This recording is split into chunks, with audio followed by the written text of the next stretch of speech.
Ok, bienvenue dans ce nouvel épisode entre sorcières. Moi, je suis trop contente de t'avoir ici, Marion.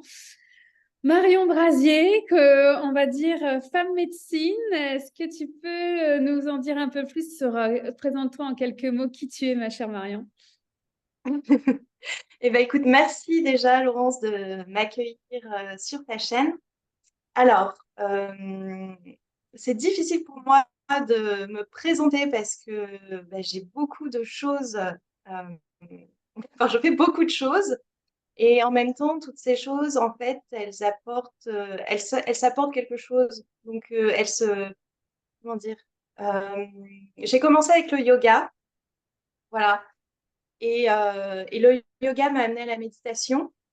Et par la méditation, je suis entrée dans la voie du cœur, de la compassion, de l'amour inconditionnel, qui m'a donné envie aussi de reconnecter avec ma féminité, bien évidemment aussi ma guérison, mon union, hein, pour pouvoir ensuite aller dans l'union globale, voilà, de l'univers, des gens autour de nous. Et cette féminité donc m'a amenée au Rebozo, le soin Rebozo, et puis le massage. Bon, le massage est intervenu avant le soin Rebozo, mais en fait, finalement, par le Rebozo, je pense que c'est le soin donné aux autres qui m'a donné cette envie de développer plus en ce moment le massage. Voilà, par donner du soin, de l'attention aux autres à travers le toucher. Est-ce que est-ce que Ouais, et c'est une ben moi, bonne... c'est ce que j'appelle être une femme médecine, avec plusieurs cordes à son arc. Elle offre ses médecines pour elle déjà, pour son propre chemin de guérison et accompagner les autres en fait. Puis on va recontextualiser quand même Marion, mais nous on s'est connus sur la Côte d'Azur à travers un flyer. Alors j'aime bien le dire parce que quand même c'est ces méthodes à l'ancienne, tu sais, on est bien loin des réseaux sociaux. Tu avais fait des beaux Oui. flyers. Et donc j'ai eu la chance de découvrir ta médecine du toucher avec le soin du ribozo et des soins balinés. On y reviendra. Mais pour moi, c'était super important voilà, de pouvoir donner la parole aussi, tu vois, à une femme médecine. Je sais que tu as parcouru le monde aussi, donc on va en reparler. Mais typiquement, pour moi, c'est ça. C'est une femme médecine, tu vois, avec plusieurs cordes à ton arc. Alors, j'ai envie de te demander, Marion, est-ce que c'est ton premier métier? Ou est-ce que tu as eu une autre carrière avant? Comment ça s'est déroulé pour toi? Je me suis beaucoup cherchée. Je pense que là aussi, tu vois, j'ai testé pas mal de choses.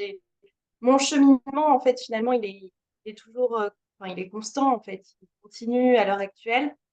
Mais oui, j'ai cheminé, j'ai commencé avec des études d'architecture. Donc ça, c'était en Belgique. Et puis finalement, enfin, tu vois, j'ai toujours été une passionnée de l'art et j'ai fait beaucoup de danse classique. Donc, je pense que j'avais euh, ouais, cet attrait naturel pour les arts et qui m'a amené dans ces études-là. Mais c'était trop scientifique pour moi. Et puis, j'avais aussi un intérêt qui était très important pour les langues, ce qui m'a amené très rapidement dans le voyage, finalement. Donc, les études d'archi, j'ai arrêté, je suis partie voyager, puis je suis revenue en France. Et là, je savais pas trop quoi faire. Je me suis dit, allez, bon, je pars en marketing communication, ça peut toujours servir. Je me suis sentie comme un électron libre autour de ce noyau commercial. Qu'est-ce que je fais là-dedans? Mais ça a été super, ça m'a permis aussi voilà, d'avoir des connaissances qui finalement ont été un tremplin pour m'amener dans un master de promotion de la culture française. Donc, c'était super intéressant pour le coup parce que, à nouveau, je me retrouvais un peu dans cet espace culturel, artistique qui me plaisait, où j'ai pu aussi, malgré tout, si le voyage me permet d'aller voir ailleurs, me confronter à d'autres cultures, d'avoir cet ancrage et finalement de savoir que voilà, je suis née en France et qu'est-ce qui fait le rayonnement culturel de la France. Enfin, ça a été vraiment un apport de connaissances qui était super, super intéressant et enrichissant. Et puis en fait, j'ai fait un stage donc, en Master 1 qui ne s'est pas très bien déroulé, où là, j'ai eu un burn-out qui a déclenché des crises d'anxiété, aussi des troubles alimentaires. Et ce qui m'a vraiment sauvée, on va dire, c'est le yoga. Mais à l'époque, tu vois, le yoga n'était pas aussi connu et développé qu'aujourd'hui. Et donc, c'était vraiment, je me souviens, j'allais prendre des cours de yoga avec des retraités dans un couvent. Et on était vraiment dans ce couvent, donc quand même, qui est un endroit avec une certaine vibration. Et tourner face à la nature, il y avait la prof qui était derrière nous, qui nous faisait vraiment prendre conscience de notre corps, du mouvement, de ce qui pouvait se passer dans le corps si on levait le bras, vraiment de ressentir, tu sais, tout ce qui entrait en jeu, et puis aussi un travail sur la respiration. Et c'est vraiment ça, la respiration, le pranayama, qui m'a permis vraiment ouais, bah, de relâcher toute cette pression que je me mettais, c'est cette anxiété qui m'habitait. Et voilà, donc j'ai fait mon entrée comme ça dans le milieu du yoga. Et puis après, j'ai reconnecté, donc, grâce à mon master, à la danse. Et j'ai travaillé pour une compagnie de danse, alors pas au devant de la scène, je me suis mis au service des artistes. Là, donc, j'ai été chargée de diffusion pour une compagnie pendant presque 2 ans. Et puis, l'appel du voyage à nouveau et les terres australiennes. Voilà, donc l'Australie, pour moi, enfin, vraiment, ça a été un gros coup de tête, hein. Au début, c'est une histoire de cœur qui m'a amenée là-bas, une histoire d'amour. Et puis, qui n'a pas tenu. Mais bah, je suis tombée amoureuse d'Australie. Euh, Ça a été finalement une super découverte. Et là, je pense que tu vois, le voyage, finalement, en fait, le voyage m'a permis de me connaître. Et en même temps, je pense qu'au début, je fuyais un peu que je devais vraiment, enfin, les choses auxquelles je devais faire face, tu vois, mes parts d'ombre, tout ce qui remontait. Mais malgré tout, je pense que si je n'étais pas partie en Australie, j'aurais pas pu prendre conscience que finalement, cette anxiété, elle était toujours présente et elle m'habitait. Et que peu importe là où je pouvais être, euh, si je ne faisais pas face à ça, ça viendrait toujours à la surface, ça remonterait. Donc là, je me suis dit, il faut vraiment que je m'occupe de ça. Et je me suis mise à fond dans le yoga. Pardon, j'ai pas entendu la fin, t'as dit? Je me suis mise à fond dans le yoga, en fait. À C'est fond là dans où le j'ai yoga. décidé, D'accord. OK, c'est plus enfin, tu vois, c'est plus en on and off de temps en temps. Et puis, bah, quand ça va mieux, je lâche. Parce que les gens, c'est ce qu'ils font. Enfin, souvent, ils ont du mal à trouver un certain engagement, une discipline, en fait, qui est hyper importante quand on démarre, quand on se lance dans une voie dans laquelle on veut bah, grandir, évoluer ou changer. Ça demande quand même au début une certaine discipline et un certain engagement. Et là, je me suis dit, OK, si je veux plus ça dans ma vie, il faut vraiment que je prenne cet engagement. Et donc, bah, du coup, entre ma deuxième année où j'étais en Australie, je suis partie en Inde et j'ai fait ma formation de yoga pour être professeure de yoga. Et l'Inde, c'est génial. Maintenant, je suis un peu une addict, hein. J'ai besoin de ma dose une fois par an.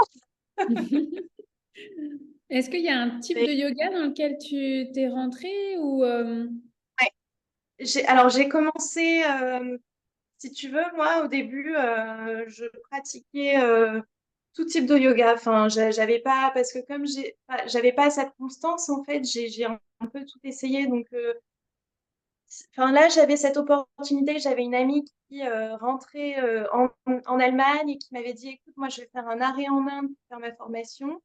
Et j'ai dit, bah, je saute le pas, je viens avec toi parce que l'Inde, quand on n'y est pas allé, enfin, pour une première fois, ça peut être très chamboulant. Et donc, je me suis dit, je vais partir avec cette amie et ça sera plus facile pour une première fois. Et donc, elle avait choisi une formation en Ashtanga Vinyasa. Donc l'Ashtanga, c'est un yoga qui est très dynamique. C'est vraiment ce que tu vois aujourd'hui sur les réseaux, en fait, toutes ces postures en inversion où les gens font des choses un peu très acrobatiques. C'est des personnes qui pratiquent l'Ashtanga. Donc en fait, c'est un yoga qui est très poussé sur la posture, qui m'a plu au départ, hein, parce que bah, tu te challenges, hein, et puis challenge, tu sors de ta zone de confort. Et c'est super aussi pour aller observer tous les jeux dans le mental, hein, bien sûr. Mais je pense qu'au début, j'avais pas cette compréhension. J'étais restée que sur l'aspect postural du yoga. Et c'est en revenant en Australie où là, ben, j'ai continué mon petit cheminement. Donc, je me suis ouverte à la méditation. Et puis, j'ai fait du bénévolat en fait pendant 2 ans, si tu veux, dans des communautés, dans des centres de yoga, dans des centres de méditation. Ce qui m'a permis en fait de découvrir toutes les autres facettes du yoga. J'ai pu découvrir le Bhakti Yoga, donc c'est vraiment le yoga de la dévotion, en passant 2 mois dans une communauté Hare Krishna où tu vois vraiment ces gens en toge orange, le crâne rasé avec leur petit mala, en train de répéter Hare Krishna, Krishna Krishna, enfin, voilà quoi. Et en fait, oui, j'ai découvert aussi le karma yoga. Donc, le karma yoga, c'est le yoga où tu te mets au service des autres sans attendre quelque chose en retour. Et en fait, tout ça est venu compléter, si tu veux, un petit peu bah, ma compréhension du yoga, de ce que c'était. Et en fait, me rendre compte que le yoga, c'est un système hyper complet qui contient des respirations, des postures, de la méditation, de la dévotion, du chant de mantra. Enfin, voilà, c'est très complet et on peut y accéder par la porte d'entrée qu'on veut. Et finalement, bah, c'est en explorant davantage qu'on comprend ce que c'est et ce qui nous amène à l'union, en fait. Donc, l'union, c'est vraiment, bah, cette compréhension de qui on est au-delà de tous ces conditionnements, toutes ces apparences, tous ces masques qu'on peut porter, et que voilà, de rejoindre notre essence qui n'est que joie et amour. Et donc, à travers ce cheminement-là, comment ça s'est déroulé par rapport à l'anxiété? Alors, donc, mon anxiété, elle s'est vraiment calmée, si tu veux. Bah, moi, ça a été, enfin, ce qui m'a aidé, c'est ce que je pratique encore, hein, c'est le pranayama, ces exercices de respiration. Parce que ben, quand tu as de l'anxiété, tu n'utilises pas ton diaphragme à 100%. Et donc, par ces exercices, j'ai pu réapprendre ce qu'était un diaphragme, comment utiliser proprement mon diaphragme. Et petit à petit, bah, quand tu prends des respirations qui sont plus profondes, plus lentes aussi, tu viens poser tout ça, calmer le mental. En fait, il y a un jeu qui se fait naturellement avec la respiration. Et même en méditation, tu le vois, tu réalises que quand tu es trop pris dans ta tête, en fait, euh, tu peux juste observer ta respiration naturellement, hein, sans la changer.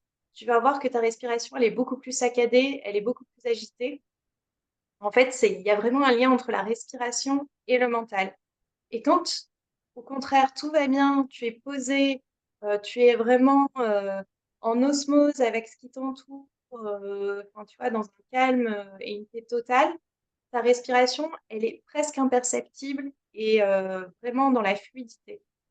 Et donc, en fait, euh, ben, effectivement, pratiquer des exercices de respiration en posant la respiration, ça vient aussi jouer sur le mental. Donc, ça m'a aidé beaucoup pour l'anxiété. Et là, ton cheminement de sorcière, il a complètement débuté avec ce yoga en parallèle, en fait, tu vois, écouter ces ressentis, ces intuitions, la magie, les mains d'or que tu as, en fait, comment ça s'est plugué avec ton yoga, là?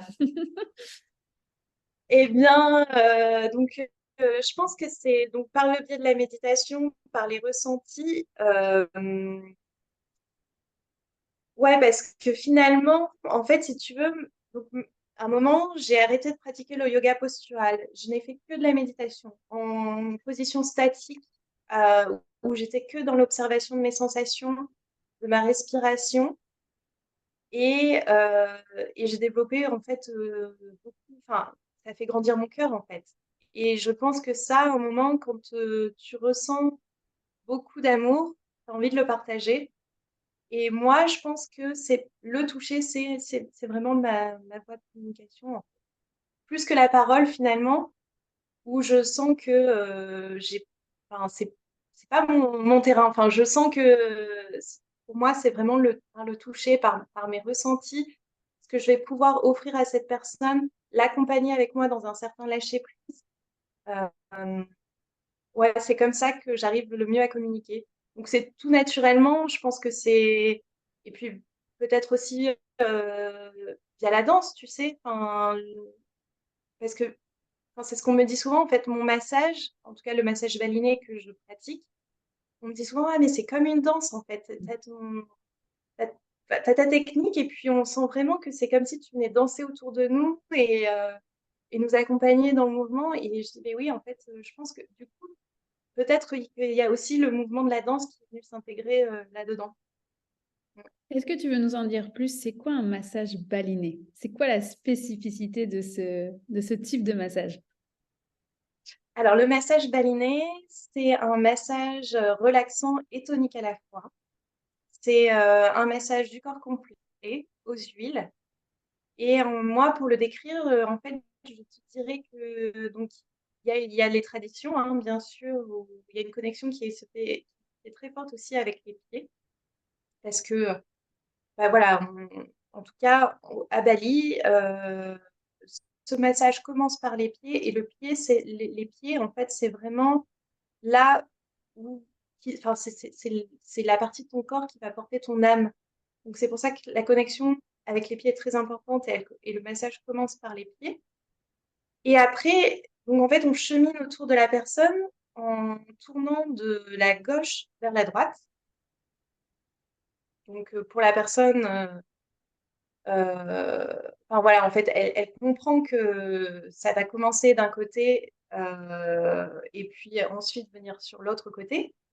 Euh, mais moi, ce que je dirais surtout, c'est que c'est un massage en fait dans lequel par ces mouvements d'effleurage et en même temps ces points de pression un peu plus à certains endroits où tu sens qu'il y a les tensions et que c'est là qu'il faut travailler, et ben, enfin, c'est comme un mélange et une fluidité et ça crée un état méditatif qui vient rééquilibrer le corps et l'esprit. Voilà. Enfin, je sais pas si, si c'est clair, Ouais, mais mais je pense que faut moi, l'expérimenter aussi.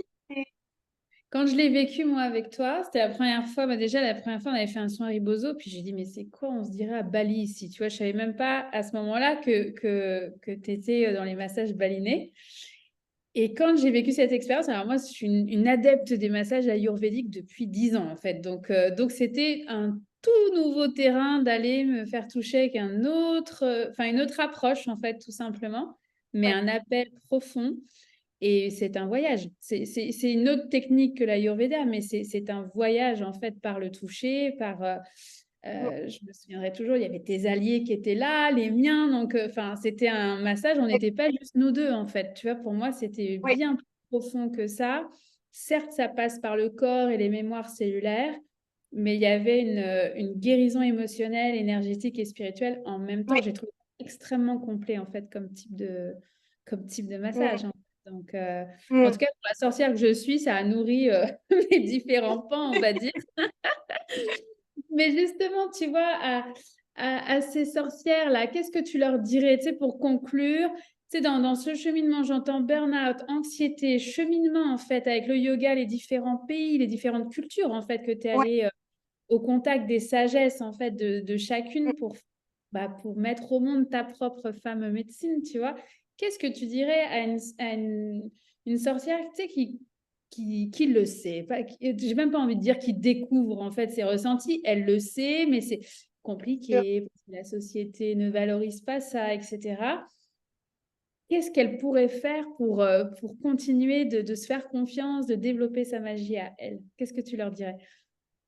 Bah, franchement, il faut s'écouter, il faut vraiment suivre ses intuitions parce que, enfin, sans avoir peur d'y aller, parce que si on est toujours à côté, on sera dans notre propre souffrance en fait. Et on sera toujours en décalage par rapport à notre mission de vie finalement. Et, enfin, moi, go quoi. Enfin, allez-y, enfin, en tout cas, dans cette incarnation, on n'a qu'une vie. Après, je ne sais pas, moi je crois à la réincarnation, chacun croit en ce qu'il veut, mais enfin, ouais, il faut profiter quoi, de ces dons qu'on a et pas, ouais, pas